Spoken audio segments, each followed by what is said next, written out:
आणि यानंतर एक महत्त्वाची अपडेट पाहूया, ती म्हणजेच संपूर्ण राज्याचं लक्ष लागून राहिलेल्या मार्कडवाडीतलं बॅलेट मतदान अखेर रद्द करण्यात आलंय। मार्कडवाडी मतदारसंघातून शरद पवार पक्षाचे उत्तमराव जानकर हे विजयी झालेले आमदार आहेत। मात्र मार्कडवाडी गावामध्ये महायुतीच्या राम सातपुतेंनी मोठी मतं मिळवली आणि त्यामुळेच शंका आलेल्या गावकऱ्यांनी बॅलेट पेपरवरती फेर मतदान घेण्याची तयारी केली। मात्र पोलिसांनी गावकऱ्यांवरती कायदेशीर कारवाईचा इशारा दिला आणि त्यानंतर पोलीस प्रशासन आणि आमदार उत्तमराव जानकर यांच्यामध्ये चर्चा झाली, ज्यात पोलिसांनी विरोध केल्यानं गावकऱ्यांनीही अखेर मतदान प्रक्रिया थांबवण्याचा निर्णय घेतलाय।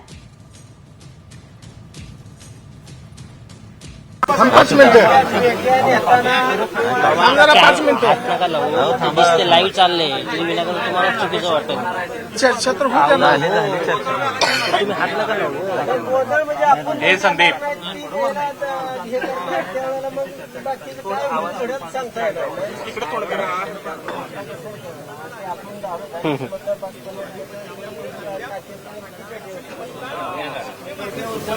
आपल्याला पुन्हा त्याला बुद्धीला हात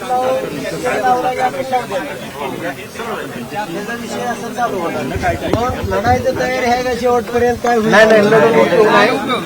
कुठेतरी थांबलं पाहिजे, आपण लोकांना ह्या ज्या कायद्याबद्दल आहे तो आपण अवेअरनेस करतोय। त्यातल्या बऱ्याच लोकांना 144 163चं जे कलम लागलेलं आहे त्याबद्दल त्या लोकांना ते माहित नाहीये आणि त्या लोक अनभिज्ञ नाहीत त्या बाबतीत की बाबा की या कायद्यानुसार काय कारवाई होईल, तर ते आपण त्या लोकांना सांगत आहोत की ही कारवाई आम्ही करणार आहोत म्हणून। हे सर्व आहे ते इलिगल आहे, याला कोणताही आधार नाहीये आणि आम्ही फक्त कायद्याने अभिप्रेत आहे तर कायद्याची अंमलबजावणी आमचं करणं कर्तव्य आहे। या ठिकाणी मतदानच करू द्यायचं नाही आणि साहित्य घेऊन जायचं, हा पोलिसांनी इथं सगळा केलेला प्लॅन आहे। त्यामुळं आम्ही या ठिकाणी थांबण्याचा गावकऱ्याबरोबर चर्चा केल्यानंतर निर्णय घेतलेला आहे।